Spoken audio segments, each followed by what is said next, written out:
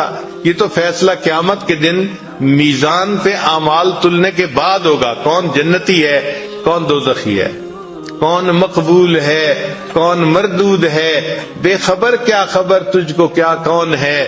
جب تلیں گے عمل سب کے میزان پر تب کھلے گا کہ کھوٹا کھرا کون ہے. یہ کھوٹے کھرے کا تو پتہ قیامت کے دن جا کے چلے گا، اس سے پہلے تو نہیں چلتا. اب جس عالم سے وہ جا کے مسئلہ پوچھتے وہ عالم کہتا بھئی میں تو نہیں اس کا جواب دے سکتا. حتیٰ کہ یہ بات ٹاک آف دی ٹاؤن بن گئی.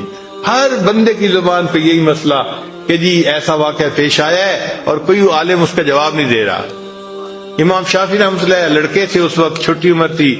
آپ نے بات سنی تو آپ نے فرمایا کہ ہاں میں اس مسئلے کا جواب دے سکتا ہوں. چنانچہ بادشاہ کو اطلاع ملی تو بادشاہ نے بندے بھیج کے ان کو بلوایا. جب امام شافعی رحمۃ اللہ ان کے پاس پہنچے تو انہوں نے کہا کہ بھئی آپ کیا پوچھنا چاہتے ہیں؟ اس نے کہا جی میں یہ پوچھنا چاہتا ہوں کہ میری بیوی کو طلاق ہوئی یا نہیں ہوئی.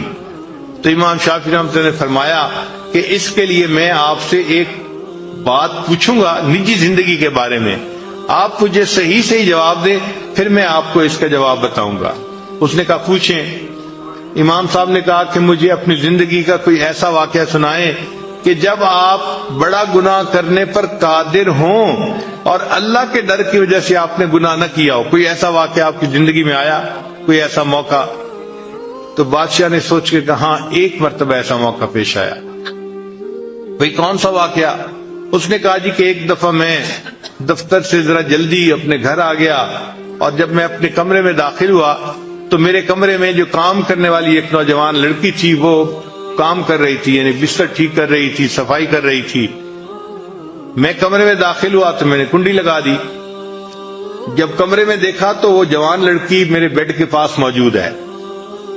اب در میں اس کے قریب ہوا تو مجھے اس کے حسن و جمال کا اندازہ ہوا کہ وہ تو بہت ینگ لڑکی تھی اور بہت خوبصورت لڑکی تھی۔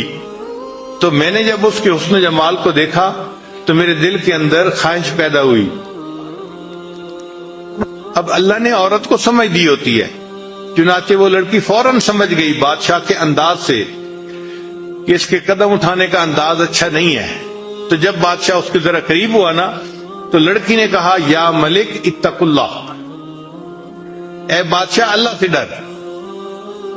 کہتے کہ جب اس نے یہ الفاظ کہے تو میرے دل پر ان الفاظ کا ایسا اثر ہوا کہ میں نے اس کو کہا کہ اچھا تم یہاں سے چلی جاؤ، میں تمہیں ہاتھ بھی نہیں لگاتا۔ چنانچہ وہ لڑکی جو تھی تقیہ نقیہ تھی، پاک صاف تھی، وہ وہاں سے چلی گئی، اور بادشاہ جو تھا اس نے اپنا کمرہ پھر لاک کر لیا، اپنا کام کر لیا۔ کہنے لگا کہ یہ ایک ایسا موقع تھا، اگر میں اس لڑکی کے ساتھ بدکاری کرنا چاہتا تو کوئی مجھے پوچھنے والا نہیں تھا، چونکہ میں بادشاہ تھا، میرے پاس موقع تھا، پھر تنہائی تھی، پھر میں نے کمرہ لاک بھی کر لیا تھا، مگر اللہ کے ڈر سے میں نے اس گناہ کو چھوڑ دیا۔ یہ ایک ایسا موقع آیا ہے کہ میں نے ایک گناہ کو اللہ کی رضا کے لیے چھوڑا۔ تو جب اس نے یہ واقعہ سنایا تو امام شافعی رحمۃ اللہ نے فرمایا کہ ہاں میں فتویٰ دیتا ہوں کہ تو جنتی ہے اور تیری بیوی کو طلاق نہیں ہوئی۔ اب یہ بات جب باہر نکلی تو علماء حیران کہ بھئی یہ فتویٰ کیسے انہوں نے دے دیا گیا، یہ کون بندہ ہے جو جنت کی ٹکٹیں بیچ رہا ہے، جنت کی ٹکٹیں الاٹ کر رہا ہے، یہ کون ہے؟ تو امام شافعی رحمۃ اللہ سے پوچھا گیا، ان کا دیکھو بھئی یہ فتویٰ میں نے نہیں دیا، یہ فتویٰ قرآن پاک میں خود اللہ تعالیٰ نے عطا فرمایا ہے۔ انہوں نے پوچھا کون سا؟ انہوں نے آیت پڑھی وَأَمَّا مَنْ خَافَ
مل رہی ہوتی ہیں اس سے